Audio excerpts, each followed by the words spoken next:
How to fix Samsung Galaxy A36 cannot receive calls.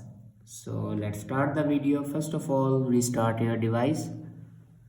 For restart your device, press and hold power button and click on restart. After restart your device, then open settings and click on sounds and vibration and scroll down in last and click on do not disturb.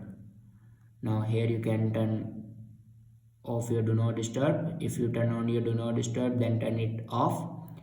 After turn off your do not disturb, then go back to the main page of your settings and click on software update.